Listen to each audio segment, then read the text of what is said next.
Okay, thank you. Biko, I just kwa imetupu eka no ejo mmenwe shiri.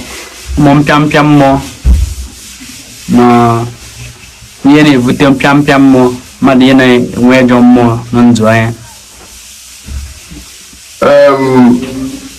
Abịa na nke a enwere ebe a na-akpọ akanori, ebe a na-akpọ nwa ada, nwee mmụọ echichi, mmụọ ojii na-ebute ọnwụ, nwee mmụọ ife. Ha bụ mmụọ anyị na-enwetara ọ na-asị gị taa ebe mmadụ nọ. Akanori nke a na-akpọ akanori na ya na-abụ ọbịa o jide mmadụ ọ na mmadụ n'iyi. Enwere ike izi ebe dịka agbagide aba dịka asụ na mmadụ na-egbu onye a na-egbu, mana ọ na-egbu ife na-egbu bụ akanori bụ ukwu. Ịkpasa nkata biznes ya eme echi, izu ya were ego bụ echi n'echi ka a asaịn chek olu echi ịlọrụ ọrụ n'abalị efe ebe ị na-eri nri na nlọ. Onye na-ekwu na mmadụ iri nara adịrọ mma. Efebe na ala nwaanyị ị na-eyuzu nwaanyị na nlọ epụta echi ma na fe erigo akanori ajọka o nwere ike ime mmadụ ya ama nnụ nwaanyị ka efu mmadụ ọrụ 60 years ọnụbe nwaanyị nwaanyị 60 years ọnụbe di mana di dụkwa nwoke bịa na ọ ga-anụ ekwuche eta akwụ nchọrọ ya agba ọsọ. Akanori emebi ife ọ bịa na mmụọ akanori bụ ụmụ nwoke ka o ji a na-eme gịnị ọ na-emechi ụmụ nwoke ike primọd. Abịa na ụmụada bụ mmụọ ụmụada mmụọ ji nwaada abịa ọbịa emebiere ife nke rinne. Ịbụ nwaanyị ụmụada nwere ike mee ihe mmanụ dị ka ụmụada eme ihe n'ọdụ ịma mmụ nwa. Mmụọ bụ ajọ mmụọ na-enye ndị mmadụ nsogbu. N'ebe oge abụ asị ka eke mmadụ akanori na amụsụ. Akanori na-eso amụsụ, ọ na-adị ka amụsụ yana amụsụ na-ejekọ. Dibịa ma ife ọ na-eme okese ya akanori okekpe ụmụada tinye n'ime ya ka mmụọ ụmụada rapụ ịbịa. Mmụọ ojii mmụọ abịpụta ọ na-eji ojii ife ọ na-eri bụ ọ na-eri mmadụ. Mgbe erigo o ji apụtakarị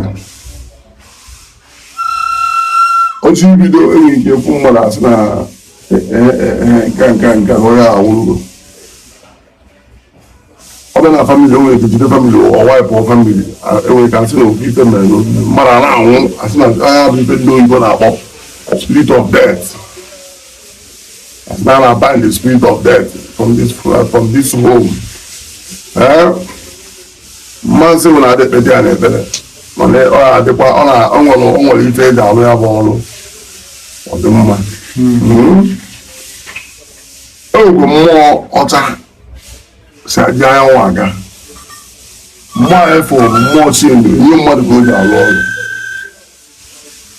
Ife ọ bụla ị chọrọ ime ị chọrọ ihe kọmpini ebe ị ere tinye kwoteshọn iru ga-abịa anwụ pụtara mebie ife niile ahụ. Anwụ pụtara biznes ahụ ịkpa ife niile ahụ ịkpara eme. Ife a bụ mmụọ dị iche iche so na ife na-emebi ife.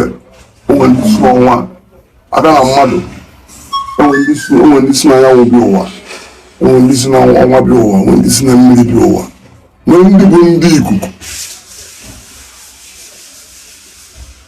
Ọ na-abịa marụ mmụọ isi n'ahụ ebe. Ndị bụ ndị ikuku bụ ndị na-afụkarị ụmụaka ihe na-afụ efu ụmụaka na-aṅụ anwụrụ na-eme asị na na-aṅụ mkpụrụ mmiri na-eme efulefu mana na-eme agboro imepere ya shọpụ ọnda 2 weeks orikpe ego inyere onwere aṅụcha mkpụrụ mmiri. Ife a bụ ndị ikuku onwere ike ime n'ụwa ka ha gaa n'ihu. Ife ọ bụla na-enye abụ pepepepepepepepep efi ọ na-agbapụ ọgbapụ ndị mmụọ mgbapụ ime ya gịnị ya na ọkpa nkata ịfụ na anyị eruru ya na anyị ya nọ n'elu. Ife na-emebi ife bụ ife a ọ na-eji ife rie nne. Ife a bụchi ife mmadụ onye ọbụla mụrụ nwa nwee famili dube ese nwa ahụ mgbe ọ pere mpe kpọbanụ nwa ahụ aja ịmarụ mmụọ ga-emebiri nwa gị ife n'ihu bido n'oge mebijiwe nwa ahụ niile mebijiwe ọ bụrụ mma ekelekwe ngị daalụ sọ